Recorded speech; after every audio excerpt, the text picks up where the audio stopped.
Existence is the immediate unity of reflection into self and reflection into another.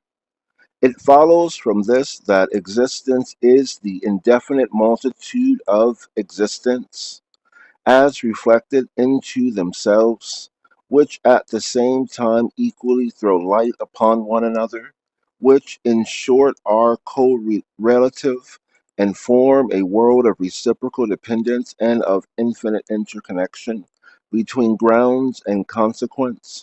The grounds are themselves existences, and the existents, in like manner, are in many directions grounds as well as consequence. The phrase existence, derived from existere, suggests the fact of having proceeded from something. Existence is being which has proceeded from the ground and been reinstated by annulling its intermediation. The essence, as being set aside and absorbed, originally came before us as shining or showing in self, and the categories of this reflection are identity, difference, and ground. The last is the unity of identity and difference, and because it unifies them, it has at the same time to distinguish itself from itself. But that which is in this way distinguished from the ground is as little mere difference as the ground itself its abstract sameness. The ground works its own suspension, and when suspended, the result of its negation is existence. Having issued from the ground, existence contains the ground in it. The ground does not remain, as it were, behind existence, but by its very nature supersedes itself and translates itself into existence. This is exemplified even in our ordinary mode of thinking when we look upon the ground of a thing, not as something abstractly inward, but as itself also an existent. For example, the lightning flash which has set a house on fire would be considered the ground of the conflagration.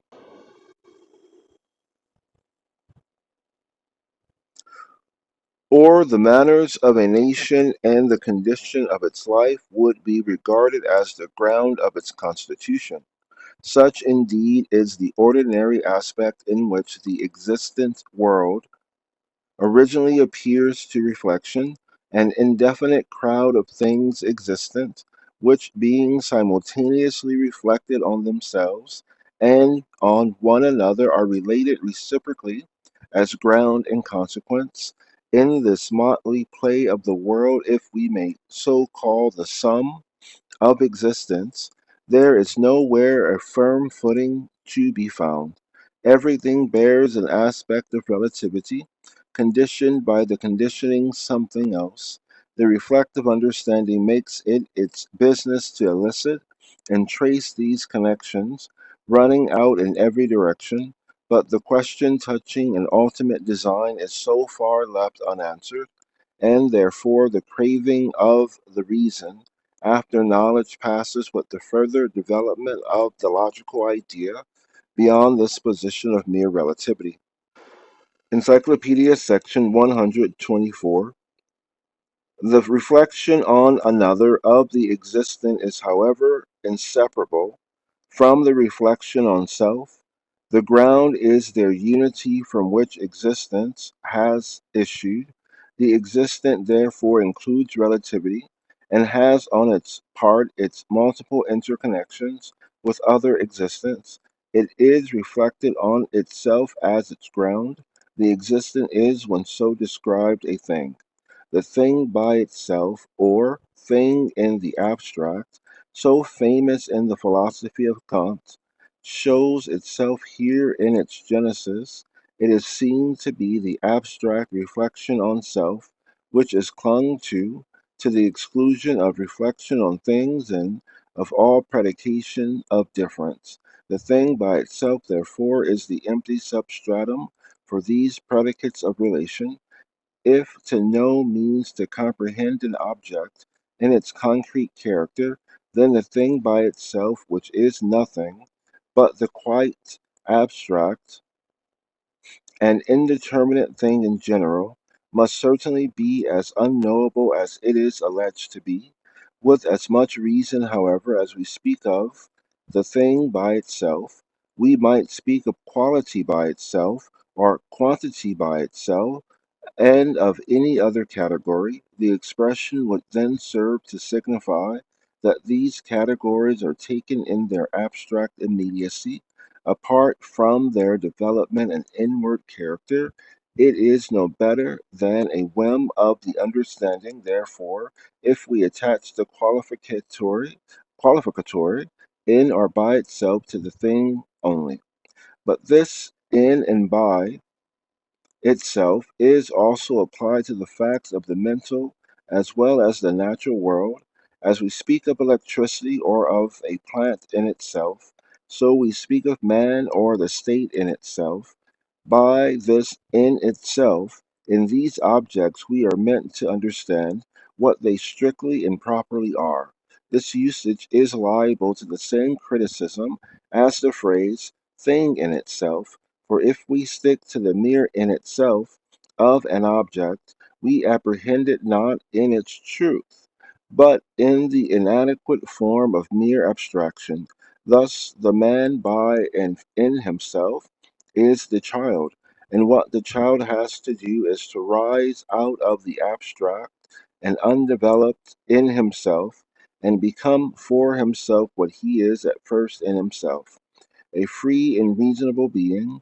Similarly, the state in itself is the yet immature and patriarchal state, where the various political functions latent in the notion of the state have not received the full logical constitution which the logic of political principles demands. In the same sense, the germ may be called the plant in itself. These examples may show the mistake of supposing that the thing in itself, or the in itself of things, is something inaccessible to our cognition.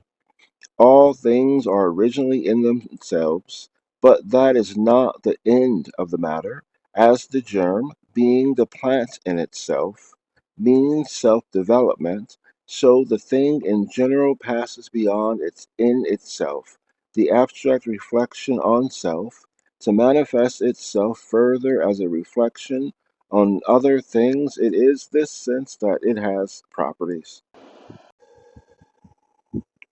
Hegel, Encyclopedia of Philosophy, Section 1, Logic, The Science of the Idea in and for Itself, Chapter 8, Second Subdivision of Logic, The Doctrine of Essence, Quasi-Subdivision A, Essence as Ground of Existence, Infra-Subdivision C, The Thing, Ergo, Choir of Angels, Metasection Alpha, The Thing, Choir of angels in totality, al-Sheikh Juakat al-Malaika Hiyal al-Kulliya.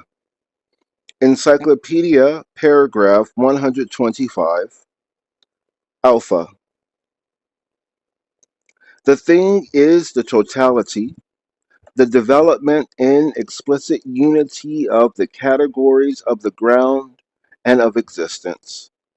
On the side of its factors, when viewed as reflection on other things, it has in it the differences, in virtue of which it is a characterized and concrete thing. These characteristics are different from one another. They have their reflection into self, not on their own part, but on the part of the thing.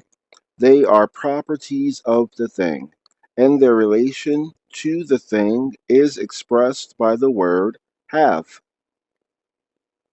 As a term of relation, to have takes the place of to be. True, somewhat has qualities on its part too, but this transference of having into the sphere of being is inexact, because the character as quality is directly one with the somewhat, and the somewhat ceases to be when it loses its quality, but the thing is reflection into self, for it is an identity which is also distinct from the differences, in essence from its attributes. In many languages, have is employed to denote past time, and with reason, for the past is absorbed or suspended For the past is absorbed or suspended being, and the mind is its reflection into self. In the mind only it continues to subsist, the mind, however, distinguishing from itself this being in which has been absorbed or suspended. In the thing, all the characteristics of reflection recur as existent. Thus, the thing, in its initial aspect as the thing by itself, is the same, is the self same or identical. But identical, it was proved, is not found without difference. So the properties which the thing has are the existent difference in form of diversity. In the case of diversity or variety, each diverse member exhibited an indifference to every other, and they had no other relation to each other save what was given by a comparison external to them. But now, in the thing, we have a bond which keeps the various properties in union. Property, besides, should not be confused with quality. No doubt we also say a thing has qualities, but the phraseology is a misplaced one, having hints at an independence foreign to the somewhat which is still directly identical with its quality.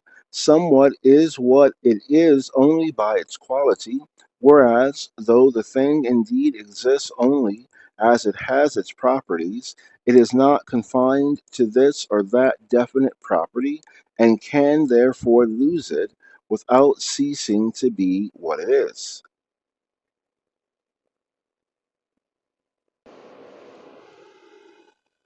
Hegel, Encyclopedia of Philosophy, Section 1, Logic, the Science of the Idea in and for Itself, Chapter 8, Second Subdivision of Logic, The Doctrine of Essence, Quasi-Subdivision A, Essence as Ground of Existence, Infra-Subdivision C, The Thing, Ergo, Choir of Angels, Metasection Beta, The Reflection on Something Else, Narcissism. Encyclopedia, paragraph 126, beta. Even in the ground, however, the reflection on something else is directly convertible with reflection on self, and hence the properties are not merely different from each other, they are also self identical, independent, and relieved from their attachment to the thing. Still, as they are the characters of the thing distinguished from one another, as reflected into self, they are not themselves things, if things be concentrate, but only existences reflected into themselves as abstract characters. They are what are called matters. Nor is the name things given to matters, such as magnetic and electric matters. They are qualities proper, a reflected being, one with their being. They are the character that has reached immediacy, existence. They are entities. To elevate the properties which the thing has to the independent position of matters, or materials of which it consists, is a proceeding based upon the notion of a thing, and for that reason is also found in experience.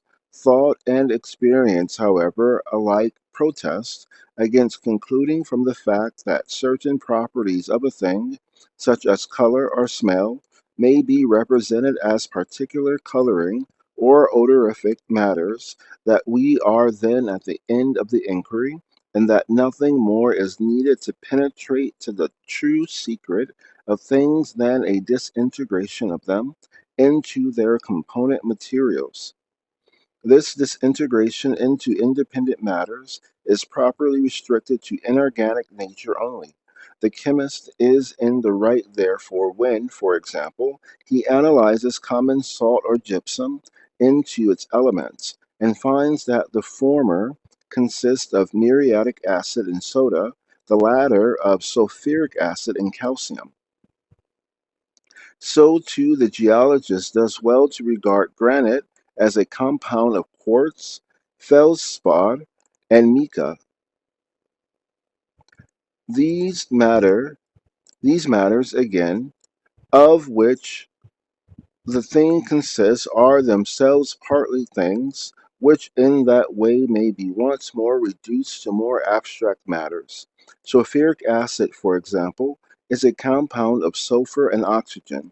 Such matters or bodies can be a matter of fact be Such matters or bodies can, as a matter of fact, be exhibited as subsisting by themselves, but frequently we find other properties of things entirely wanting this self-subsistence, also regarded as particular matters. Thus we hear caloric and electrical or magnetic matters spoken of.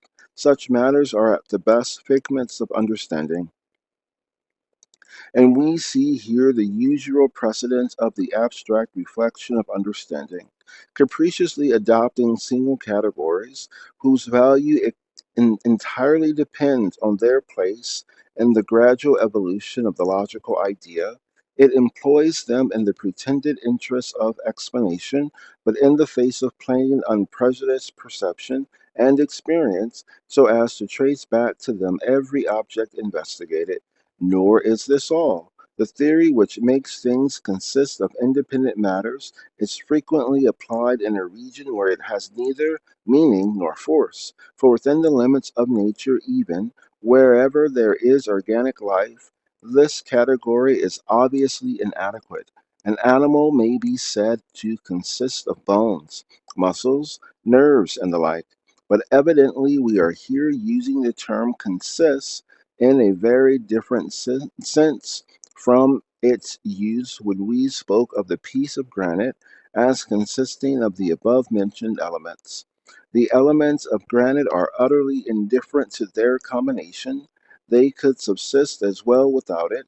The different parts and members of an organic body, on the contrary, subsist only in their union.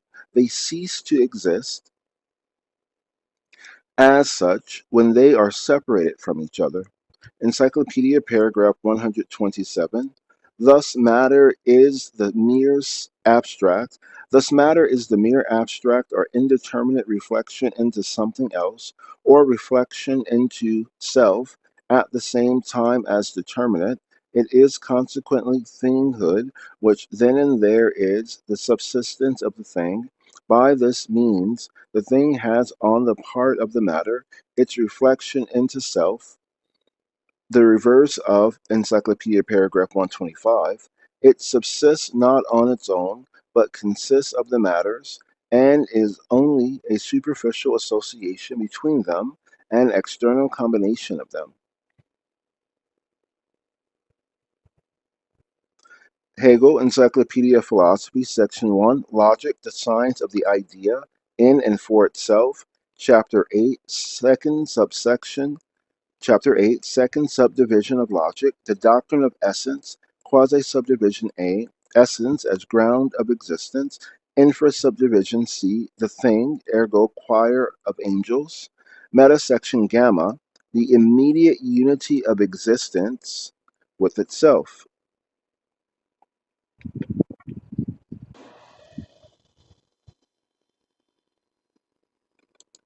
الوحدة المباشرة للوجود مع نفسه.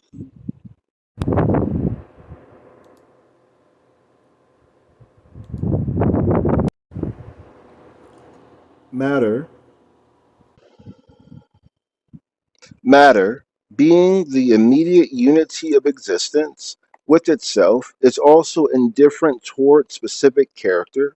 Hence, the numerous diverse matters coalesce into one matter. or into existence under the reflective characteristic of identity. In contrast to this one matter, these distinct properties and their external relation, which they have to one another in the thing, constitute the form, the reflective category of difference, but a difference which exists and is a totality. This one featureless matter is also the same as the thing by itself was, only the latter is intrinsically quite abstract, while the former essentially implies relation to something else, and in the first place to form. The various matters of which the thing consists are potentially the same as one another.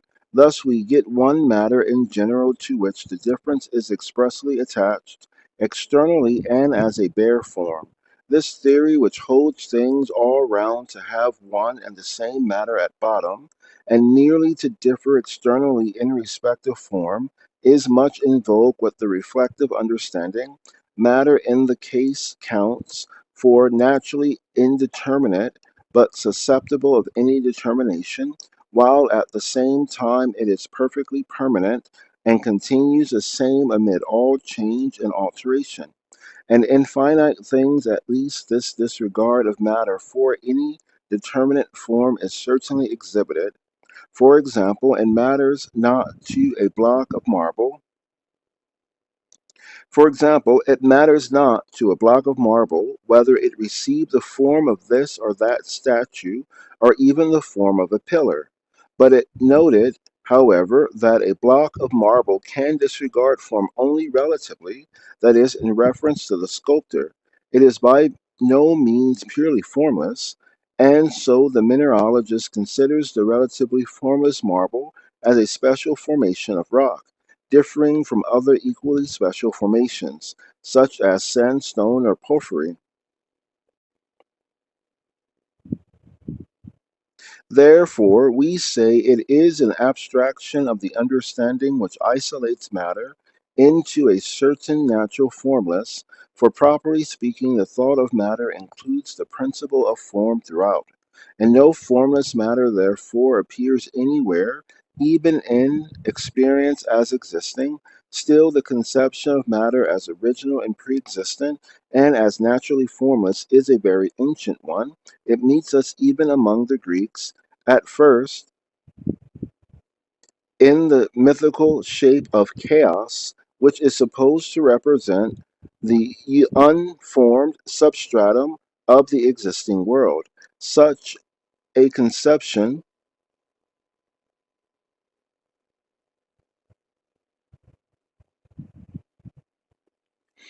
Such a conception must of necessity tend to make God not the creator of the world, but a mere world molder or demiurge. A deeper insight into nature reveals God as creating the world out of nothing, and that teaches two things. On the one hand, it enunciates that matter, as such, has no independent subsistence, and on the other, that the form does not supervene upon matter from without, but as a totality involves the principle of matter in itself. This free and infinite form will hereafter come before us as the notion. Encyclopedia section 129. Thus, the thing suffers a disruption into matter and form. Each of these is the totality of thinghood and subsists for itself. But matter, which is meant to be the positive and indeterminate existence, contains as an existence reflection on another, every whit as much as it contains self enclosed being. Accordingly, as uniting these characteristics, it is itself the totality of form, but form, being a complete whole of characteristics, ipso facto, involves reflection into self. In other words, as self relating form, it has the very function attributed to matter. Both are at bottom the same. Invest them with this unity, and you have the relation of matter and form, which are also no less distinct. Encyclopedia section 130. The thing being this totality is a contradiction. On side of its negative unity, it is form in which matter is determined and deposed to the rank of properties. See Encyclopedia section 125. At the same time, it consists of matters which, in the reflection of the thing into itself, are as much independent as they are at the same time negative. Thus, the thing is the essential existence in such a way as to be an existence that suspends or absorbs itself in itself. In other words, the thing is an appearance or phenomenon. The negation of the several matters which is insisted on in the thing, no less than their independent existence, occurs in physics as porosity.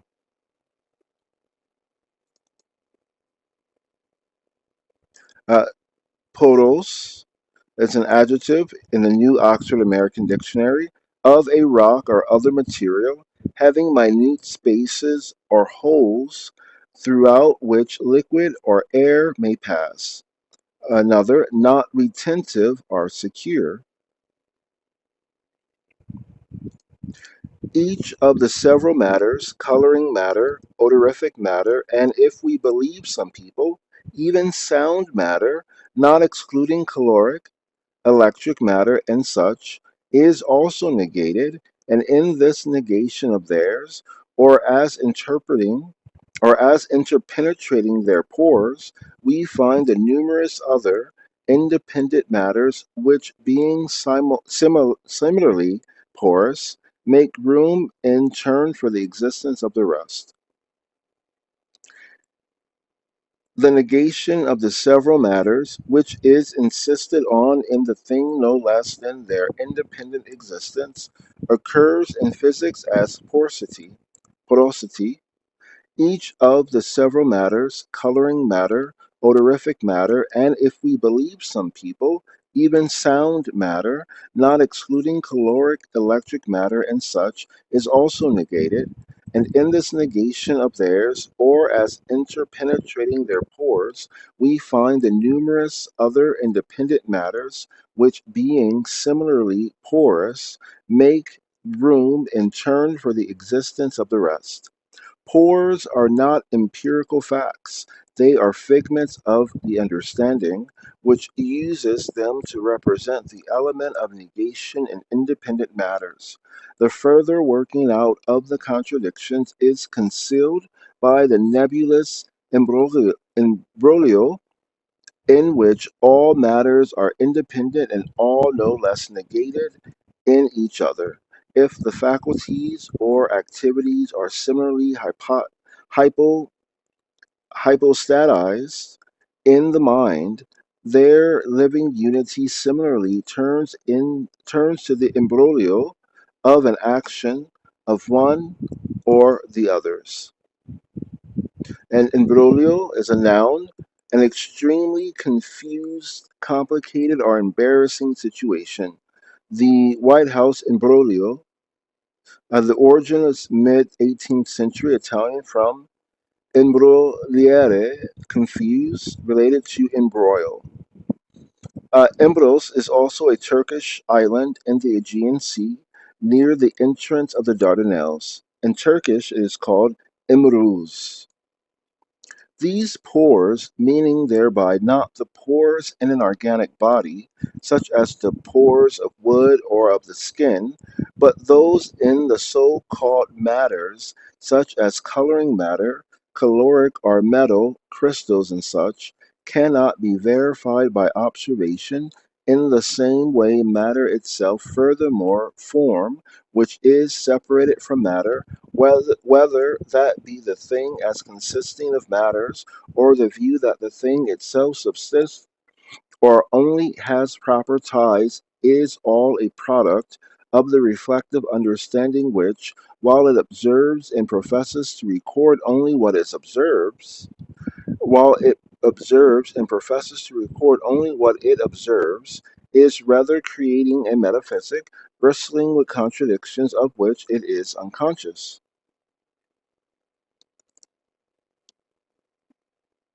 Hegel, Hegel, Encyclopedia of Philosophy, Section 1, Logic, The Science of the Idea in and for Itself, Chapter 8, Second Subdivision of Logic, The Doctrine of Essence, Quasi-Subdivision B, Appearance. Encyclopedia, paragraph 131. The essence must appear or shine forth. Its shining or reflection in it is the suspension and translation of it into immediacy, which, whilst as reflection on self it is matter or subsistence, it is also form, reflection on something else, a subsistence which sets itself aside. To show or shine is the characteristic by which essence is distinguished from being, by which it is essence, and it is this show which, when it is developed, shows itself and is appearance. Essence, accordingly, is not something beyond or behind appearance, but just because it is the essence which exists, the existence is appearance. Fourth shining. Existence stated explicitly in its contradiction is appearance, but appearance forth shining is not to be confused with a mere show shining. Show is the proximate truth of being or immediacy, the immediate instead of being, as we suppose, something independent resting on its own self is a mere show, and as such it is packed or summed up under the simplicity of the immanent essence. The essence is, in the first place, the sum total of the showing itself, shining in itself inwardly, but far from abiding in this inwardness, it comes as a ground forward into existence, and this existence being grounded, not in itself, but on something else, is just appearance. In our imagination, we ordinarily combine with the term appearance or phenomenon the conception of an indefinite congeries of things existing, the being of which is purely relative, and which consequently do not rest on a foundation of their own, but are esteemed only as passing stages. But in this conception, it is no less implied that essence does not linger behind or beyond appearance. Rather, it is, we may say, the infinite kindness which lets it which lets its own show freely issue into immediacy and graciously allows it the joy of existence. The appearance which is thus created does not stand on its own feet and has its being not in itself, but in something else. God, who is the essence, when he lends existence to the passing stages of his own show in himself, may be described as the goodness that creates the world, but he is also the power above it and the righteousness which manifests the merely phenomenal character of the content of this existing world whenever it tries to exist in independence. If you need an appearance of God to hold on to when God has stated, and that you don't already have one from your religious standpoint, or you would rather not have one, but you would be comfortable with one that exists anyway, I offer to you weak, uh, mag- weak magnetic force and strong magnetic force. So electricity and gravity.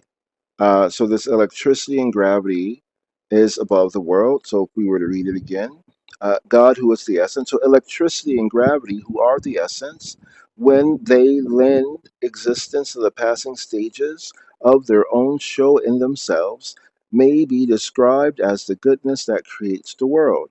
But they, uh, electricity and gravity, are also the power above it, and the righteousness which manifests the merely phenomenal character of the content of this existing world whenever it tries to exist in independence. Appearance is in every way a very important grade of the logical idea, It may be said to be the distinction of philosophy from ordinary consciousness that it sees the merely phenomenal character of what the latter supposes to have a self subsistent being. The significance of appearance, however, must be properly grasped, or mistakes will arise. To say that anything is a mere appearance may be misinterpreted to mean that, as compared with what is merely phenomenal, there is greater truth in the immediate in that which is. Now, in strict fact, the case is precisely the reverse. Appearance is higher than mere being, a richer category because it holds in combination the two elements of reflection into self and reflection into another, whereas being or immediacy, still mere relationlessness, and apparently rests upon itself alone. Still, to say that anything is only an appearance suggests a real flaw, which consists in this: that appearance is still divided against itself and without intrinsic stability. Beyond and above mere appearance comes in the first place actuality, the third grade of essence, of which we shall afterwards speak. In the history of modern philosophy, Kant has the merit of first rehabilitating this distinction between the common and the philosophic modes of thought. He stopped halfway, however, when he attached to appearance a subjective meaning only, and put the abstract essence immovable outside it as the thing in itself beyond the reach of our cognition. For it is the very nature of the world of immediate objects to be appearance only. Knowing it to be so, we know at the same time the essence which, far from staying behind or beyond the appearance, rather manifests its own essentiality by deposing the world to a mere appearance. One can hardly quarrel with the plain man who, in his desire for totality, cannot in the doctrine of acquiesce in the doctrine of subjective idealism that we are solely concerned with phenomena. The plain man, however, in his desire to save the objectivity of knowledge, may very naturally return to abstract immediacy and maintain the immediacy to be true and actual. In a little work published under the title "A Report, Clear as Day, to the Larger Public Touching the Proper Nature of the Latest Philosophy, an attempt to force the reader to understand," Fichte examined the opposition between subjective idealism and immediate consciousness in a popular form under the shape of a dialogue between the author and the reader, and tried hard to prove that the subjective idealist's point of view was right. In this dialogue, the reader complains to the author that he has completely failed to place himself in the idealist's position, and is inconsolable at the thought that things around him are no real things but mere appearances. The affliction of the reader can scarcely be blamed when he is expected to consider himself hemmed in by an impervious circle of purely subjective conceptions. Apart from this subjective view of appearance, however, we have all reason to rejoice that the things which environ us are appearances and not steadfast and independent existences, since in that case we should soon perish of hunger, but both bodily and mental. Hegel, Encyclopedia of Philosophy, Section 1, Logic, The Science of the Idea in and for Itself, Chapter 8, Second Subdivision of Logic, The Doctrine of Essence, Quasi-Subdivision B, Appearance, Infra-Subdivision A, The World of Appearance, Encyclopedia Paragraph 132. The apparent or phenomenal exists in such a way that its subsistence is ipso facto thrown into abeyance or suspended, and is only one stage in the form itself, the form embraces it in the matter of subsistence as one of its characteristics. In this way, the phenomenal has its ground in this form, as its essence, its reflection into self, in contrast with its immediacy, but in so doing has it only in another aspect of the form. The ground of its is no less phenomenal than itself. The ground of it is no less phenomenal than itself, and the phenomenon accordingly goes on to an endless mediation of subsistence by means of form, and thus equally by non subsistence. This endless intermediation is at the same time a unity of self relation, and existence is developed into a totality, into a world of phenomena of reflected finitude. Hegel, Encyclopedia of Philosophy, Section 1, Logic, The Science of the Idea in and for Itself, Chapter 8, Second Subdivision of Logic, The Doctrine of Essence, Quasi-Subdivision B, Appearance, Infra-Subdivision B, Content and Form. Encyclopedia, paragraph 133. Outside one another, as the phenomena in this phenomenal world are, they form a totality and are wholly contained in their self-relatedness. In this way, the self-relation of the phenomenon is completely specified. It has the form in itself, and because it is in this identity, has it as essential subsistence. So it comes about that the form is content, and in its mature phase is the law of phenomenon. In this way, the self-relation of the phenomenon is completely specified. It has the form in itself, and because it is in this identity, has it as essential subsistence.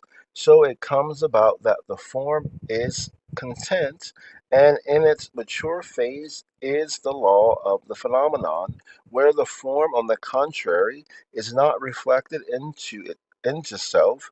It is equivalent to the negative of the phenomenon, to the non-independent and changeable, and that sort of form is the indifferent or external form. The essential point to keep in mind about the opposition of form and content is that the content is not formless, but has the form in its own self quite as much as the form is external to it.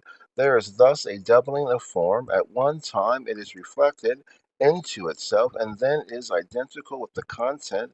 At another time it is not reflected into itself and then is the external existence, which does not at all affect the content. We are here in presence implicitly of the absolute correlation of content and form, viewed then their reciprocal revulsion, so that viewed as their reciprocal revulsion, so that content is nothing but the revulsion of form into content, and form nothing but the revulsion of content into form. This mutual revulsion is one of the most important laws of thought, but it is not explicitly brought out before the relations of substance and causality. Form and content are a pair of terms frequently employed by the reflective understanding, especially with a habit of looking on the content as the essential and independent, the form, on the contrary, as the unessential and dependent. Against this, it is to be noted that both are in fact equally essential, and that while a formless content can be as little found as a formless matter, the two, content and matter, are distinguished by this circumstance: that matter, though implicitly not without form, still in its existence manifests a disregard of form, whereas the content as such is what it is only because the matured form is included in it. Still, the form comes before us sometimes as an existence indifferent and external to content, and does so for the reason that the whole range of appearance still suffers from externality. In a book, for instance, it certainly has no bearing upon the content, whether it be written or printed, bound in paper or in leather.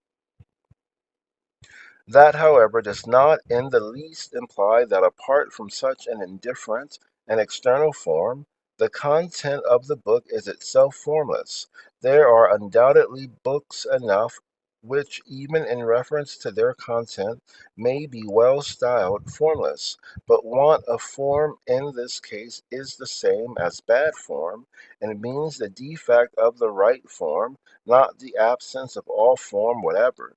So far is this right from so far as this right form from being unaffected by the content that it is rather the content itself.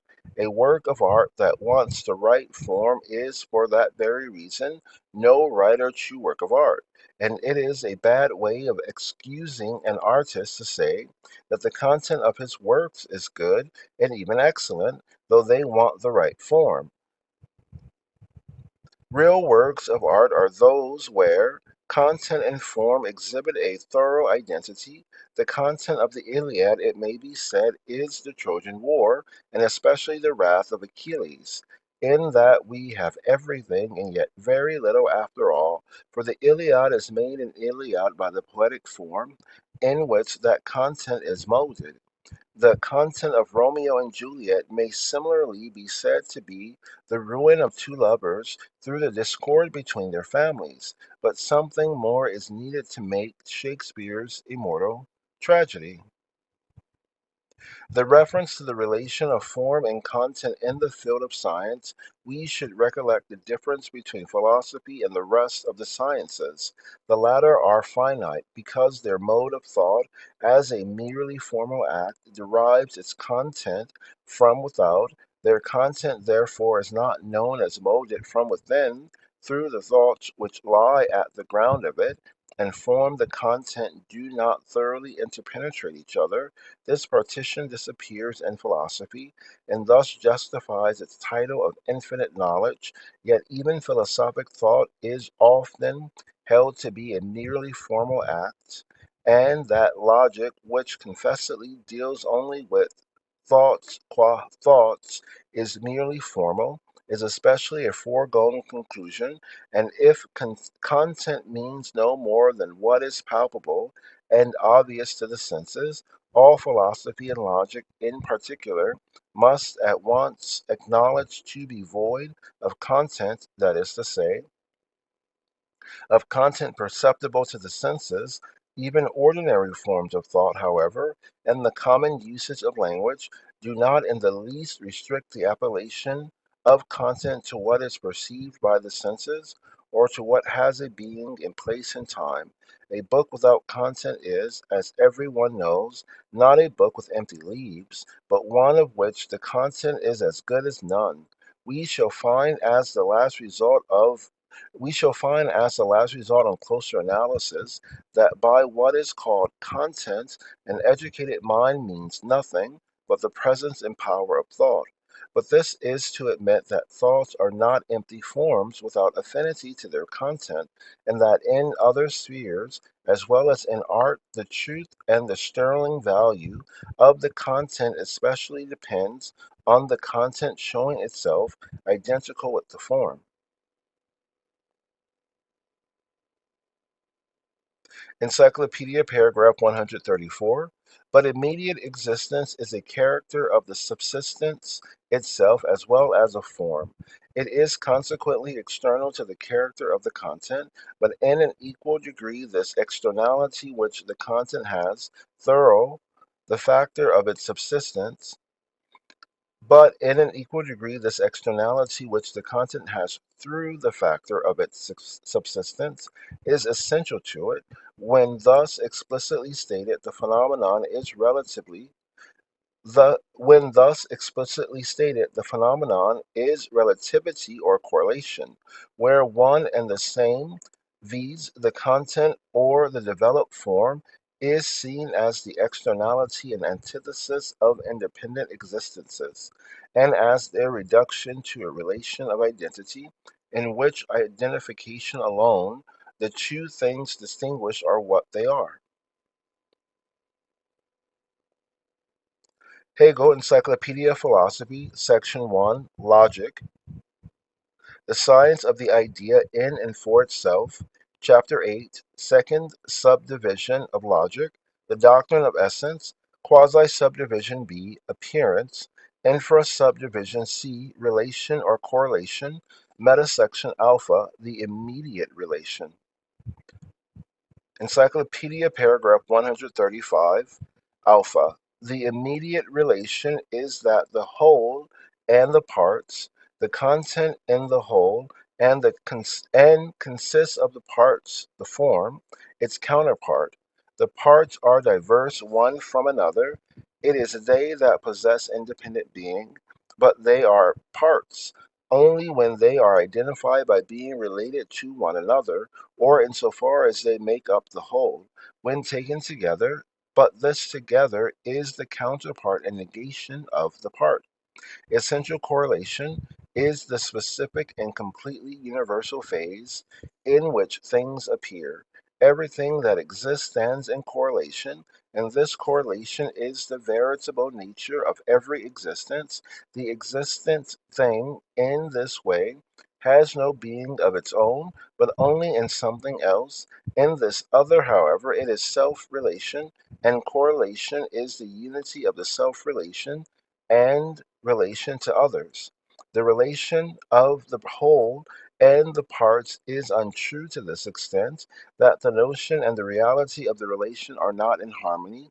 The notion of the whole is to contain parts, but if the whole is taken and made what its notion implies, in essence, if it is divided, it at once ceases to be a whole.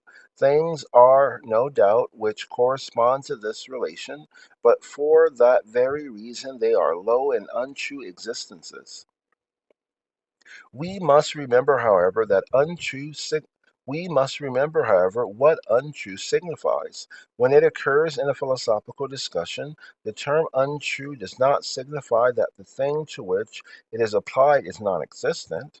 A bad state or a sickly body may exist all the same, but these things are untrue because their notion and their reality are out of harmony. The relation of whole and parts, being the immediate relation, comes easy to reflective understanding, and for that reason it often satisfies when the question really turns on profounder ties. The limbs and organs, for instance, and an organic body are not merely parts of it. It is only in their unity that they are what they are, and they are unquestionably affected by that unity as they also in turn affect it. These limbs and organs become mere parts only when they pass under the hands of the atomists, whose occupation, be it remembered, is not with the living body but with the corpse. Now, that such analysis is illegitimate. We only mean that the external and mechanical relation of whole and parts is not sufficient for us if we want to study organic life and its truth. And if this be so in organic life, it is the case to a much greater extent when we apply this relation to the mind and the formation of the spiritual world. Psychologists may not expressly speak of parts of the soul or mind, but the mode in which this subject is treated by the analytic understanding is largely founded on the analogy of this finite relation. At least that is so when the different forms of mental activity are enumerated and described merely in their isolation, one after another, in so called special powers and facilities, or special powers and faculties.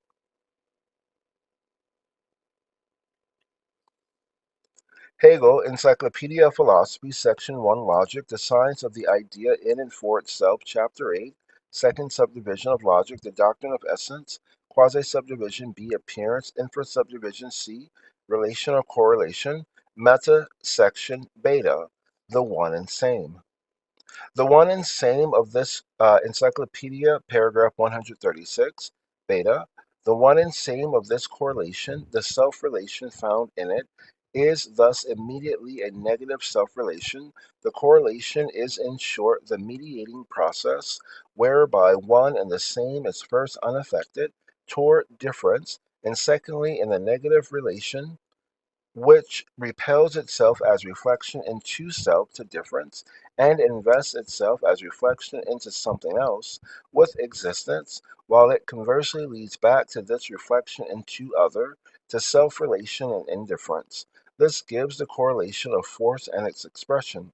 The relationship of whole and part is the immediate and therefore unintelligent mechanical relation, a revulsion of self identity into mere variety. Thus we pass from the whole to the parts, and from the parts to the whole. In the one we forget its opposition to the other, while each on its own account, at one time the whole, at another the parts, is taken to be an independent existence. In other words, when the parts are declared to subsist in the whole, and the whole to consist of the parts, we have either member of the relation at different times taken to be permanently subsistent, while the other is non-essential. In its superficial form, the mechanical nexus consists in the parts being independent of each other and of the whole. This relation may be adopted for the progression ad infinitum in the case of the divisibility of matter, and then it becomes an unintelligent alteration with the two sides. At A thing at one time is taken as a whole, then we go on to specify the parts. The specifying is forgotten, and what a part is regarded as a whole. Then the specifying of the part comes up again, and so on forever.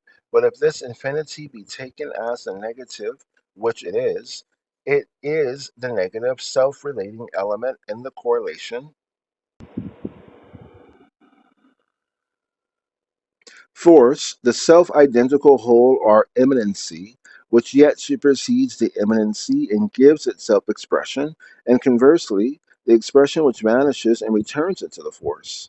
Force, notwithstanding this infinity is also finite, for the content or the one and the same of the force and its outputting is this identity at first only for the observer. The two sides of the relation are not yet, each on its own account, the concrete identity of that one and the same, not yet the totality.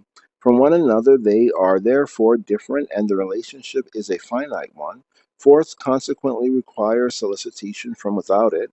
It works blindly, and on account of this defectiveness of form, the content is also limited and accidental.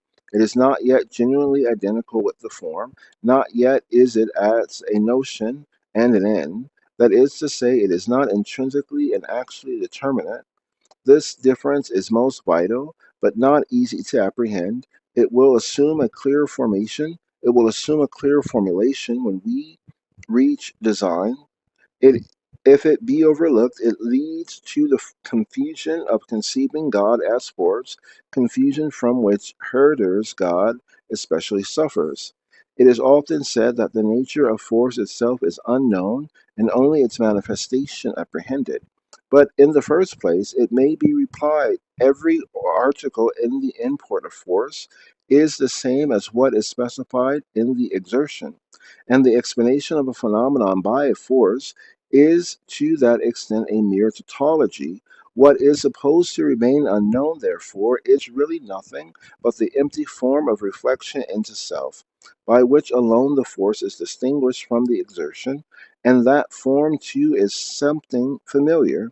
It is a form that does not make the slightest addition to the content and to the law, which have to be discovered from the phenomenon alone.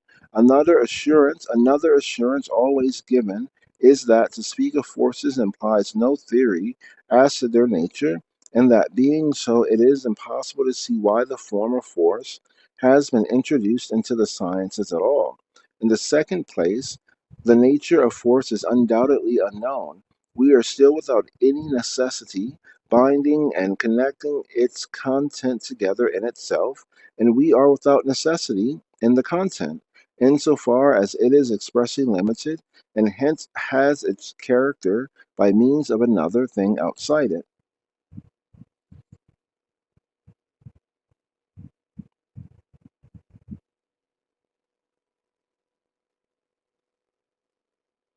Encyclopedia, paragraph 136, and for section 1, compared with the immediate relation of whole and parts, the relation between force and its putting forth may be considered finite. Compared with the immediate relation of whole and parts, the relation between force and its putting forth may be considered infinite. In it, that identity of the two sides is realized, which in the former relation only existed for the observer. The whole, though we can see that it consists of parts, ceases to be a whole when it is divided, whereas force is only shown to be force when it exerts itself, and in its exercise only comes back to itself. The exercise is only force once more. Yet on the further examination, even this relation will appear finite, and finite in virtue of this medication. Pardon? Yet on further examination, even this relation will appear finite, and finite in virtue of this mediation. Just as conversely, the relation of whole and parts is obviously finite in virtue of its immediacy. The first and simplest evidence for the finitude of the mediated relation of force and its exercise is that each and every force is conditioned and requires something else than itself for its subsistence. For instance, a special vehicle of magnetic force, as is well known as iron, the other property of which, such as color, the other properties of which, such as its color, specific weight, or relation to acids, are independent of this connection with magnetism. The same thing is seen in all other forces, which from one end to the other are found to be conditioned and mediated by something else than themselves. Another proof of the finite nature of force is that it requires solicitation before it can put itself forth. That through which the force is solicited is itself another exertion of force, which cannot put itself forth without similar solicitation.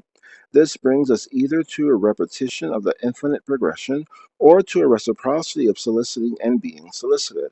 In either case, we have no absolute beginning of motion. Force is not as yet, like the final cause, inherently self determining.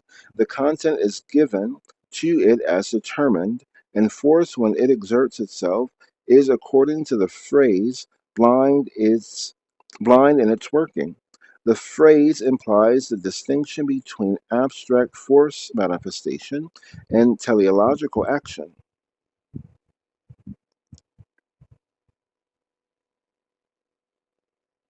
Encyclopedia paragraph 136, and for section 2, the oft repeated statement that the exercise of the force, and not the force itself, admits of being known, must be rejected as groundless. It is the very essence of force to manifest itself, and thus, in the totality of manifestation, conceived as a law, we at the same time discover the force itself. And yet, the assertion that force in its own self is unknowable betrays a well grounded presentiment that this relation is finite. The several manifestations of a force at first meet us in indefinite multiplicity, and in their isolation seem accidental. But reducing this multiplicity to its inner unity, which we term force, we see that the apparently contingent is necessary by recognizing the law that rules it. But the different forces themselves are a multiplicity again, and in their mere juxtaposition seem to be contingent.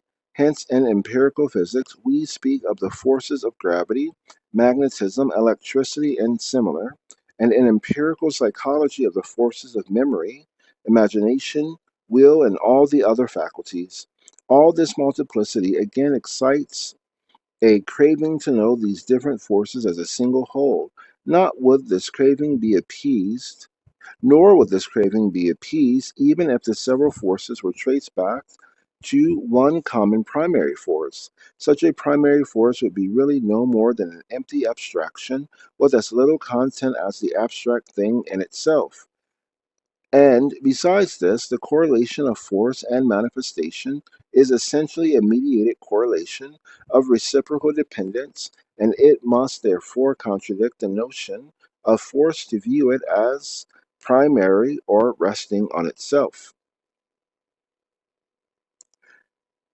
Such being the case with the nature of force, though we may consent to let the world be called a manifestation of divine forces, we should object to have God himself viewed as a mere force. For force is, after all, a subordinate and finite category, and the so called Renaissance of the sciences, when steps were taken to trace the single phenomena of nature back to underlying forces, the Church branded the enterprise as impious. The natural phenomenon have expressly pleaded that the honor of God as the creator and governor of the world would not thereby be impaired. Still, the logical issue of this explanation by means of forces is that the inferential understanding proceeds to fix each of these forces and to maintain them in their finitude as ultimate. And contrasted with this de-infinitized world of independent forces and matters, the only terms in which it is possible still to describe God will present him in the abstract infinity of an unknowable supreme being in some other world far away. This is precisely the position of materialism and of modern freethinking, whose theology ignores what God is and restricts itself to the mere fact that he is. In this dispute, therefore, the church and the religious mind have to a certain extent the right on their side. The finite forms of understanding certainly fail to fulfill the conditions for a knowledge either of nature or of the formation in the world of mind as they truly are. Yet on the other side, it is impossible to overlook the formal right which, in the first place, entitles the empirical sciences to vindicate the right of thought to know the existent world and all the speciality of its content, and to seek something further than the bare statement of mere abstract faith that God creates and governs the world, when our religious consciousness, resting upon the authority of the church, teaches us that God created the world by his almighty will, and that he guides the stars in their courses and vouchsafes to all his creatures their existence and their well being, the question, why, is still left to answer. Now, it is the answer to this question which forms the common task of empirical science and of philosophy. When religion refuses to recognize this problem, or the right to put it, and appeals to the unsearchableness of the decrees of God, it is taking up the same agnostic ground as is taken by the mere enlightenment of understanding. Such an appeal is no better than an arbitrary dogmatism which contravenes the express command of Christianity to know God in spirit and in truth, and is prompted by a humility which is not Christian, but born of ostentatious bigotry. Encyclopedia, paragraph 137. Force is a whole, which is in its own self negative self relation, and as such a whole it continually pushes itself off from itself and puts itself forth. But since this reflection into another, corresponding to the distinction between the parts of the whole, is equally a reflection into self, this outputting is the way and means by which force that returns back into itself is as a force. The very act of outputting accordingly sets in abeyance the diversity of the two sides which is found in the correlation, and expressly states the identity which virtually constitutes their content. The truth of force and utterance, therefore, is that relation in which the two sides are distinguished only as outward and inward. Hegel, Encyclopedia of Philosophy, Section 1, Logic, The Science of the Idea in and for Itself, Chapter 8, Second Subdivision of Logic, The Doctrine of Essence, Quasi-Subdivision B, Appearance, Infra-Subdivision C, Relation or Correlation, Meta-Section Gamma, Appearance and the Correlation, Encyclopedia, paragraph 138, Gamma. The inward, interior is the ground when it stands as the mere form of the one side of the appearance and the correlation, the empty form of reflection into itself. As a counterpart to it stands the outward exterior existence, also as the form of the other side of the correlation, with the empty characteristic of reflection into something else. But inward and outward are identified, and their identity is identity brought to fullness in the content, that unity of reflection into self and reflection into other which was forced to appear in the movement of force. Both are the same one totality, and this unity makes them the content. Encyclopedia section 139. In the first place, then, exterior is the same content as interior. What is inwardly is also found outwardly, and vice versa. The appearance shows nothing that is not in the essence, and in the essence there is nothing but what is manifested. Encyclopedia, paragraph 140. In the second place, inward and outward as formal terms are also reciprocally opposed, and that thoroughly. The one is the abstraction of identity with self, the other of mere multiplicity of reality, but as stages of the one form, they are essentially identical, so that whatever is at first explicitly put only in the one abstraction is also as plainly and at one step only in the other. Therefore, what is only internal is also only external, and what is only external is so far only at first internal. It is the customary mistake of reflection to take the essence to be merely the interior, if it be so taken.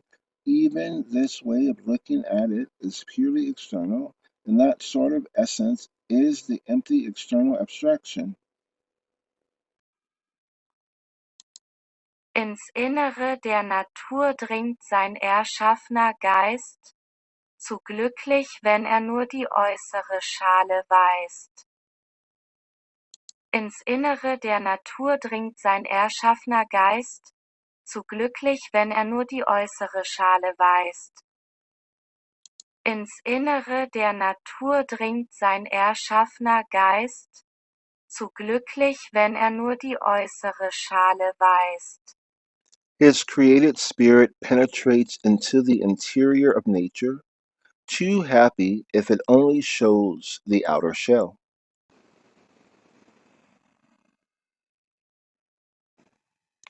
And to Hegel, Goethe replies,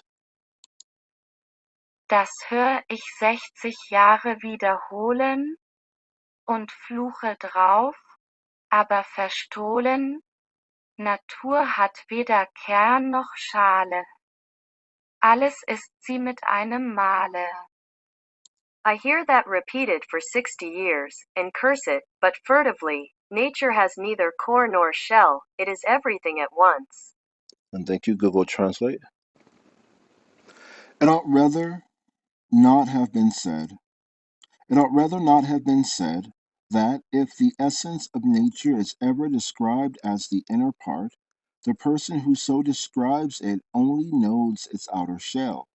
In being as a whole, or even in mere sense perception, the notion is at first only an inward, and for that very reason is something external to being, a subjective thinking and being, devoid of truth.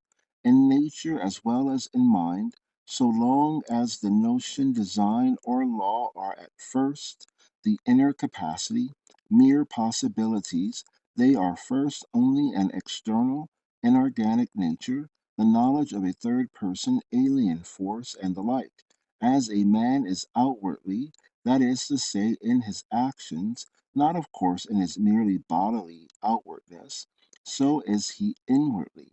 And if his virtue more and if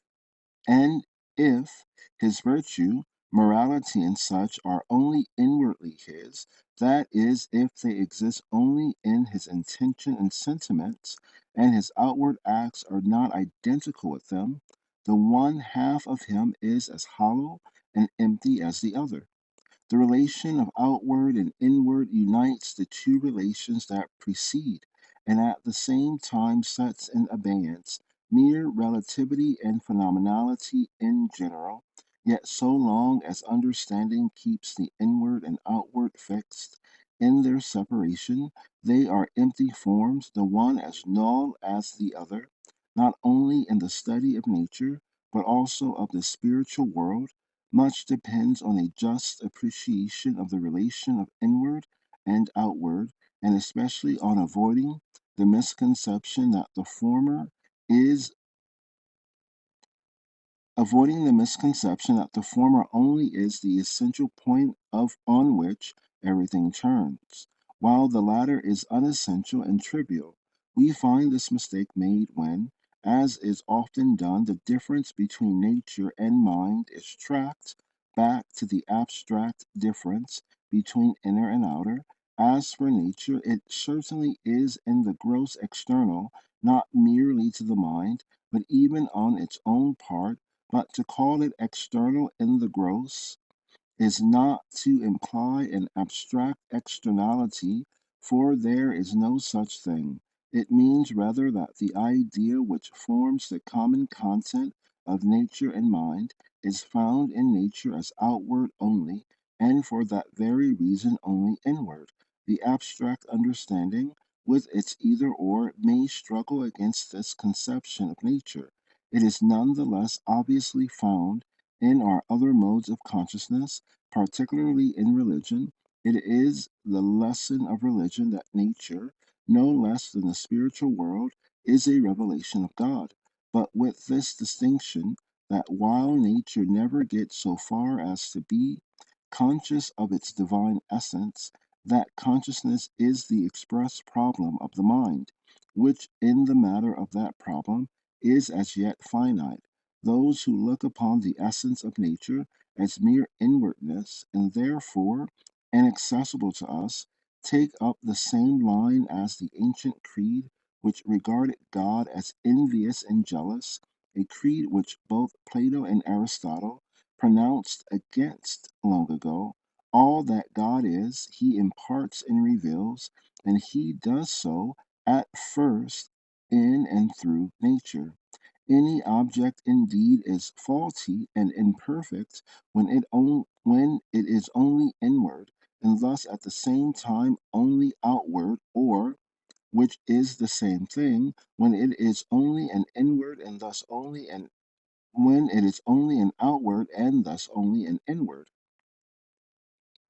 Any object indeed is faulty and imperfect when it is only inward and thus at the same time only outward, or which is the same thing, when it is only an outward and thus only an inward. For instance, a child, taken in the gross as human being, is no doubt a rational creature, but the reason of the child as child is at first a mere inward in the shape of his natural ability or vocation, and similar.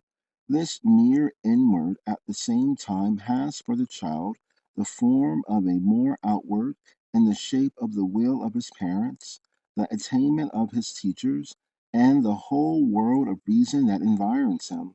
The education and instruction of a child aim at making him actually and for himself what he is at first potentially, and therefore for others, vis-a-vis for his grown-up friends when he is a grown-up, or for his friends who are grown-ups. The reason which at first exists in the child only as an inner possibility is actualized through education, and conversely, the child by these means becomes conscious that the goodness, religion, and science, which he at first looked upon as an outward authority, are his own and inward nature, and with the child so it is in this matter. With the adult, when in opposition to his true destiny, his intellect and will remain in the bondage of natural man.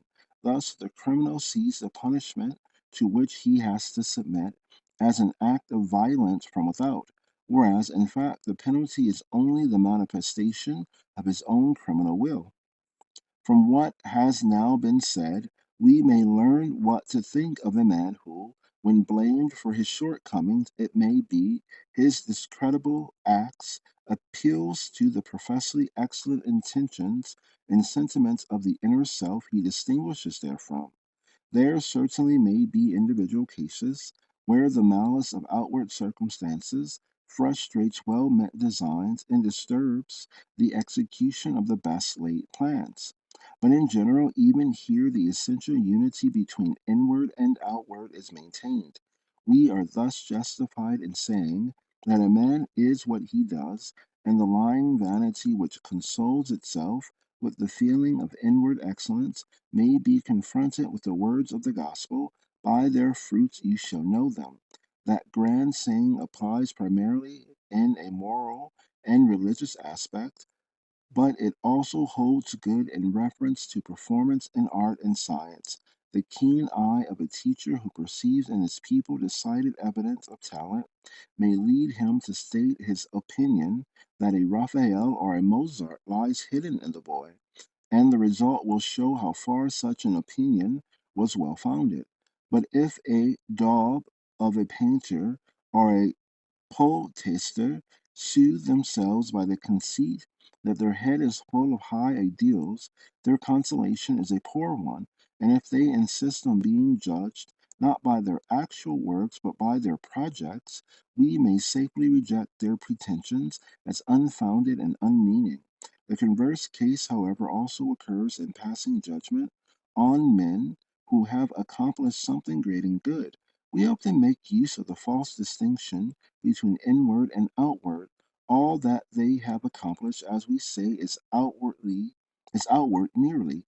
Inwardly they were acting from some very different motive, such as a desire to gratify their vanity or other unworthy passion. This is the spirit of envy. Incapable of any great action of its own, envy tries hard to depreciate greatness and to bring it down to its own level. Let us rather recall the fine expression of Goethe that there is no remedy but love against great superiorities of others. We may seek to rob men's great actions of their grandeur, but the insinuation of hypocrisy We may seek to rob men's great actions of their grandeur by the insinuation of hypocrisy, but though it is possible that men in an instance now and then may dissemble and disguise a good deal, they cannot conceal the whole of their inner self, which infallibly betrays itself in the discursus vitae. Even here it is true that a man is nothing but the series of his actions.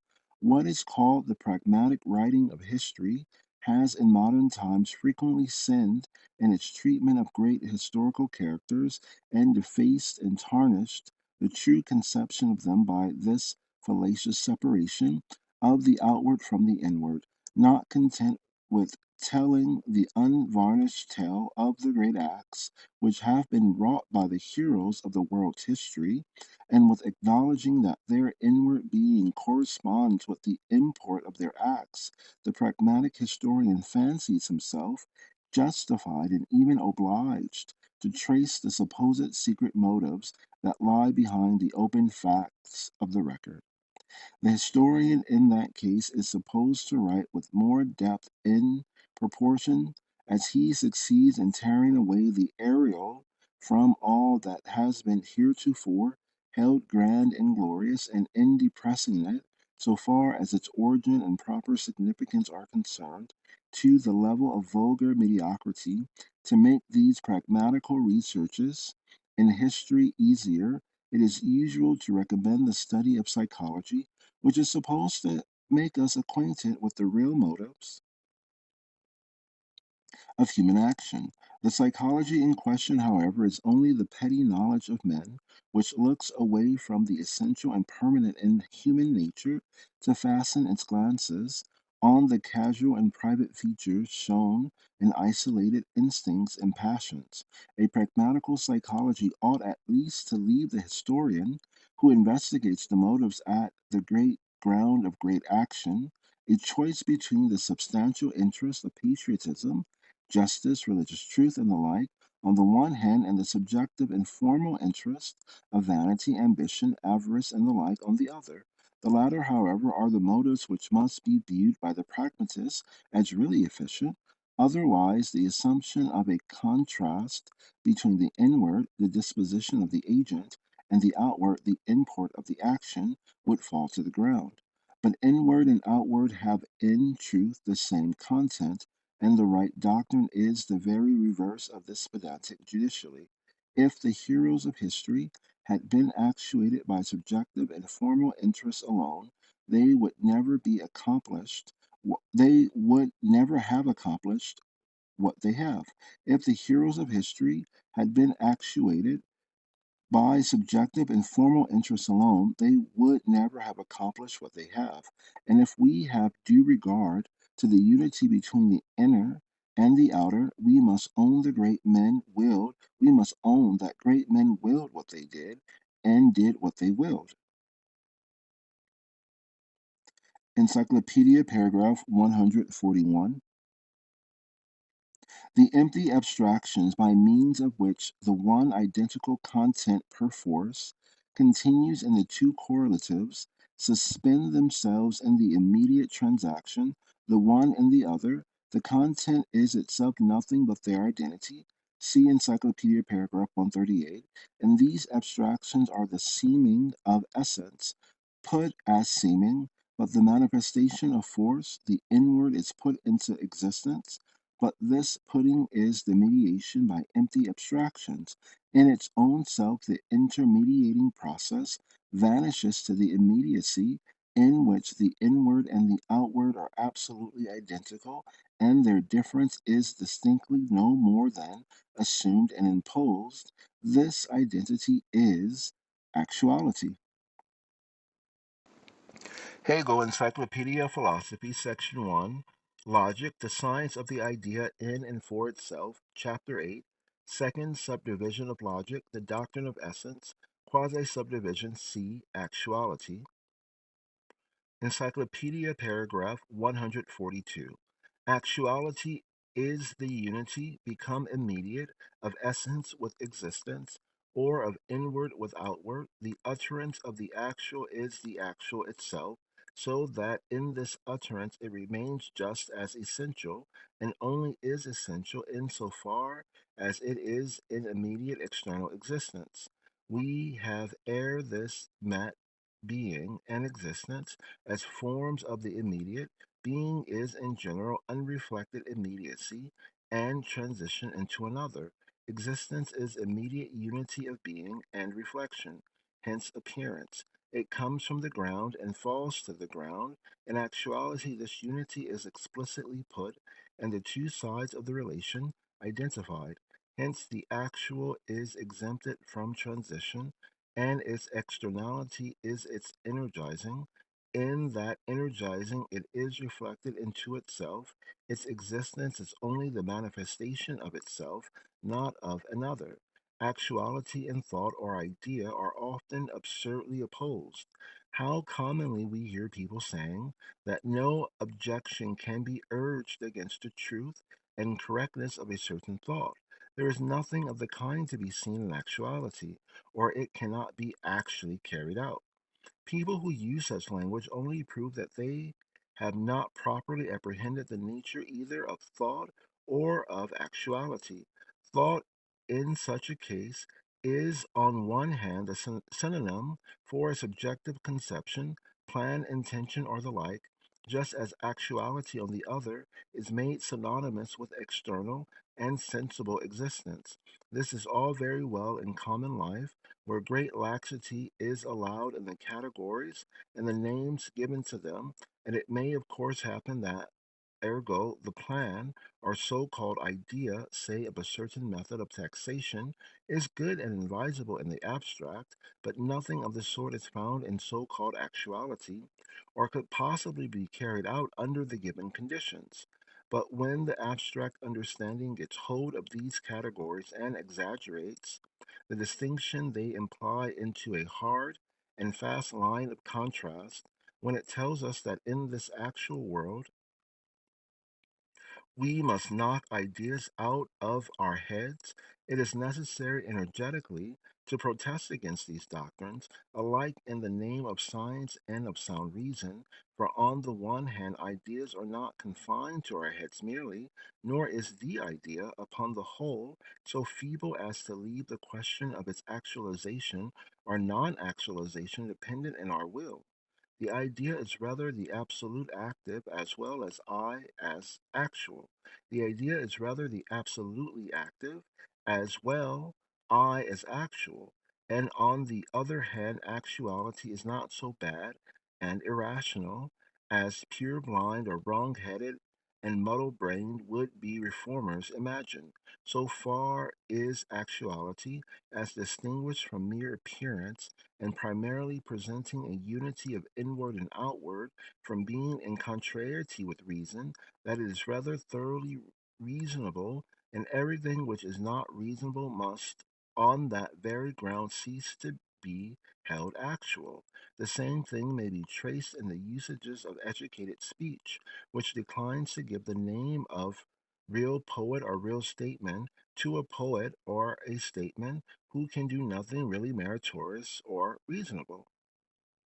And that vulgar conception of actuality, which mistakes for it what is palpable and directly obvious to the senses, we must seek the ground of a widespread prejudice about the relation of the philosophy of Aristotle to that of Plato.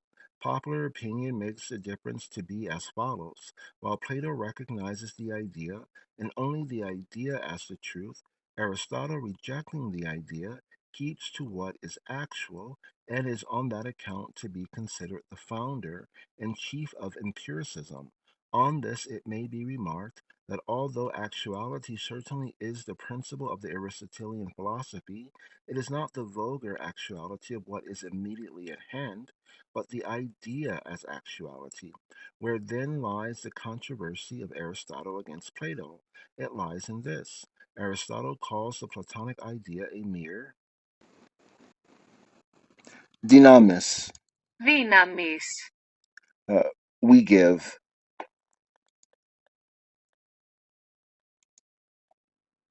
and establishes in opposition to Plato that the idea which both equally recognize to be the only truth is essentially to be viewed as an Energia. energia or energy. In other words, as the inward which is quite to the fore, or as the unity of inner and outer, or as actuality in the emphatic sense here given to the word. Another thing that placed Aristotle and Plato against each other was Plato's explicit explanation to Aristotle that anything he takes with his own name must be different, or at least new.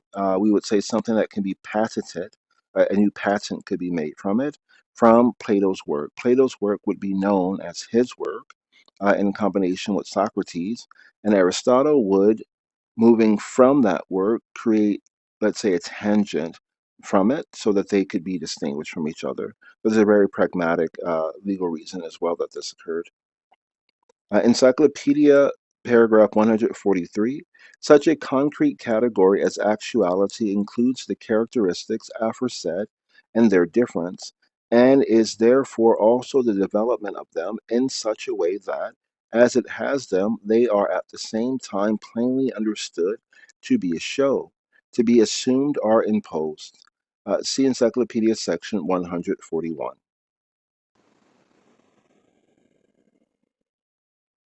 Hegel, Encyclopedia of Philosophy, Section 1, Logic, The Science of the Idea in and for Itself, Chapter 8, Second Subdivision of Logic, The Doctrine of Essence, Quasi-Subdivision C, Actuality, Meta-Section Alpha, Actuality is, first of all, possibility, and Meta-Section Beta, actual in its distinctiveness from possibility, and Meta-Section Gamma, real possibility. Alpha, viewed as an identity in general, actuality is first of all possibility, the reflection into self which, as in contrast with the concrete unity of the actual, is taken and made an abstract and unessential essentiality. Possibility is what is essential to reality, but in such a way that it is at the same time only possibility. It was probably the import of possibility which induced Kant to regard it along with necessity and actuality as modalities.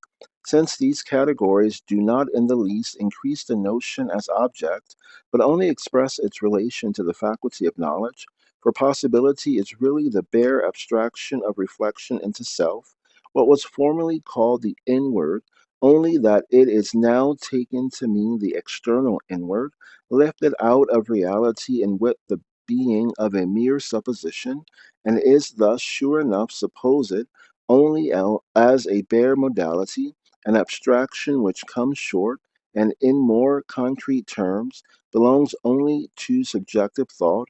It is otherwise with actuality and necessity. They are anything but a mere sort and mode for something else, in fact, the very reverse of that. If they are supposed, it is as the concrete, not merely suppositionless, or supposititious, but intrinsically complete, as possibility is, in the first instance, the mere form of identity with self as compared with the concrete which is actual. The rule for it merely is that a thing must not be self contradictory. Thus, everything is possible, for an act of abstraction can give any content this form of identity. Everything, however, is as impossible as it is possible, and every content which is and must be concrete, the speciality of its nature may be viewed as a specialized contrariety and in that way as a contradiction. Nothing, therefore, can be more meaningless than to speak of such possibility and impossibility. In philosophy, in particular, there should never be a word said of showing that it is possible, or there is still another possibility, or to adopt another phraseology, it is conceivable. The same consideration should warn the writer of history against employing a category which has now been explained to be on its own merits untrue. But the subtlety of the empty understanding finds its chief pleasure in the fantastic ingenuity of suggesting possibilities and lots of possibilities. Our picture thought is at first disposed to see in possibility the richer and more comprehensive, in actuality the poorer and narrower category. Everything, it is said, is possible, but everything which is possible is not on that account actual. In real truth, however, if we deal with them as thoughts, actuality is the more comprehensive because it is the concrete thought which includes possibility as an abstract element. And that superiority is to some extent expressed in our ordinary mode of thought when we speak of the possible in distinction from the actual as only possible. Possibility is often said to consist in a thing's being thinkable. Think, however, in this use of the word only means to conceive any content under the form of an abstract identity. Now, every content can be brought under this form, since nothing is required except to separate it from the relations in which it stands. Hence, any content, however absurd and nonsensical, can be viewed as possible. It is possible that the moon might fall upon the earth tonight, for the moon is a body separate from the earth, and may as well fall down upon it as a stone thrown into the air does.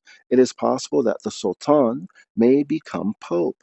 For, being a man, he may be converted to the Christian faith, may become a Catholic priest, and so on. In language like this about possibilities, it is chiefly the law of the sufficient ground, or reason which is manipulated in the style already explained. Everything, it is said, is possible, for which you can state some ground. The less education a man has, or in other words, the less he knows of the specific connections of the objects to which he directs his observations, the greater is his tendency to launch out into all sorts of empty possibilities. An instance of this habit in the political sphere is seen in the pothouse politician.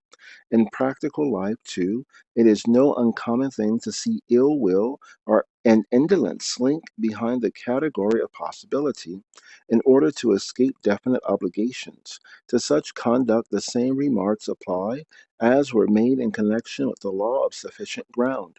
Reasonable and practical men refuse to be imposed upon by the possible for the simple ground that it is possible only. They stick to the actual, not meaning by that word merely whatever immediately is now and here. Many of the proverbs of common life express the same contempt for what is abstractly possible. A bird in the hand is worth two in the bush. After all, there is as good reason for taking everything to be possible. For every content, a content is always concrete, includes not only diverse but even opposite characteristics. Nothing is so impossible, for instance, as this that I am. For I is at the same time simple self relation and as undoubtedly relation to something else. The same may be seen in every other fact in the natural or spiritual world. Matter, it may be said, is impossible, for it is the unity of attraction and repulsion. The same is true of life, law, freedom, and above all of God Himself, as the true, in essence, the triune God, a notion of God which the abstract enlightenment of understanding in conformity with its canons rejected on the allegation that it was contradictory in thought. Generally speaking, it is the empty understanding which haunts these empty forms, and the business of philosophy in the matter is to show how null and meaningless they are. Whether a thing is possible or impossible depends altogether on the subject matter, that is, on the sum total of the elements in actuality, which, as it opens itself out, discloses itself to be necessity. Encyclopedia, paragraph 144, beta. But the actual, in its distinction from possibility, which is reflection into itself, is itself only the outward concrete, the unessential immediate. In other words, to such extent as the actual is primarily, see Encyclopedia, paragraph 142. In other words, to such extent as the actual is primarily the simple, merely immediate unity of inward and outward, it is obviously made an unessential outward, and thus at the same time, Encyclopedia section 140, it is merely inward, the abstraction of reflection into self. Hence, it is itself characterized as a merely possible when thus valued at the rate of a mere possibility. The actual is a contingent or accidental, and conversely, possibility is mere accident itself or chance. Encyclopedia, paragraph 146. Possibility and contingency are the two factors of actuality. Inward and outward put as mere forms which constitute the externality. Possibility and contingency are the two factors of actuality. Inward and outward put as mere forms which constitute the externality of the actual. They have their reflection into self on the body of actual fact, or content with its intrinsic definiteness, which gives the essential ground of their characterization. The finitude of the contingent and the possible lies, therefore, as we now see, in the distinction of the form determination from the content, and therefore it depends on the content alone whether anything is contingent and possible. As possibility is the mere inside of actuality, it is for that reason a mere outside actuality, in other words, contingency. The contingent, roughly speaking, is what has the ground of its being, not in itself, but in somewhat else. Such is the aspect under which actuality first comes before consciousness, and which is often mistaken for actuality itself. But the contingent is only one side of the actual, the side, namely, of reflection on somewhat else. in the actual in the signification of something merely possible. Accordingly, we consider the contingent to be what may or may not be, what may be in one way or in another, whose being or not being, and whose being on this wise or otherwise depends not upon itself, but on something else. To overcome this contingency is, roughly speaking, the problem of science on the one hand, as in the range of practice, on the other, the end of action is to rise above the contingency of the will or above caprice. It has, however, often happened, most of all in modern times, that contingency has been unwarrantably elevated and had a value attached to it, both in nature and the world of mind to which it has no just claim. Frequently, nature, to take it first, has been chiefly admired for the richness and variety of its structures. Apart, however, from what disclosure it contains of the idea, this richness gratifies none of the higher interests of reason, and in its vast variety of structures, organic and inorganic, affords us only the spectacle of contingency losing itself in vagueness. At any rate, the checkered scene presented by the several varieties of animals and plants, conditioned as it is by outward circumstances, the complex changes in the figuration of grouping of clouds, the complex changes in the figuration and grouping of clouds and the like ought not to be ranked higher than the equally casual fancies of the mind which surrenders itself to its own caprices. The wonderment with which such phenomena are welcomed is a most abstract frame of mind from which one should advance to a closer insight into the inner harmony and uniformity of nature, of contingency in respect of the will. It is especially important to form a proper estimate. The freedom of the will is an expression that often means mere free choice, or the will in the form of contingency. Freedom of choice, or the capacity of determining ourselves toward one thing or another, is undoubtedly a vital element in the will, which in its very notion is free. But instead of being freedom itself, it is only, in the first instance, a freedom in form. The genuinely free will, which includes free choice as suspended, is conscious to itself that its content is intrinsically firm and fast, and knows it at the same time to be thoroughly its own. A will, on the contrary, which remains standing on the grade of option, even supposing it does decide in favor of what is in import right and true, is always haunted by the conceit that it might, if it had so pleased, have decided in favor of the reverse course. When more narrowly examined, free choice is seen to be a contradiction to this extent that its form and content stand in antithesis. The matter of choice is given and known as a content dependent not on the will itself, but on outward circumstances. In reference to such a given content, freedom lies only in the form of choosing, which, as it is only a freedom in form, may consequently be regarded as freedom only in supposition. On an ultimate analysis, it will be seen that the same outwardness of circumstances on which is founded the content that the will finds to its hand can alone account for the will giving its decision for the one and not the other of the two alternatives. Although contingency, as it has thus been shown, is only one aspect in the whole of actuality, and therefore not to be mistaken for actuality itself, it has no less than the rest of the forms of the idea its due office in the world of objects. This is, in the first place, seen in nature. On the surface of nature, so to speak, chance ranges unchecked, and that contingency must simply be recognized without the pretension sometimes erroneously ascribed to philosophy of seeking to find it a could only be so and not otherwise. Nor is contingency less visible in the world of mind. The will, as we have already remarked, includes contingency under the shape of option or free choice, but only as the vanishing and abrogated element in respect of mind and its works, just as in the case of nature, We must guard against being so far misled by well-meant endeavor after rational knowledge as to try to exhibit the necessity of phenomena which are marked by a decided contingency, or, as the phrase is, to construe them a priori.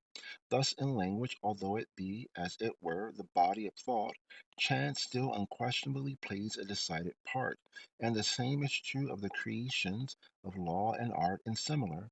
The problem of science, and especially of philosophy, undoubtedly consists in eliciting the necessity, concealed under the semblance of contingency, that, however, is far from meaning that the contingent beings to our subjective conception alone, and must therefore be simply set aside if we wish to get at the truth.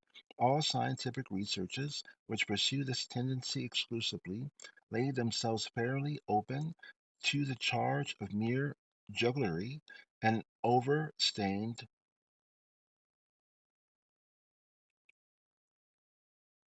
Prescient, Prescientism, or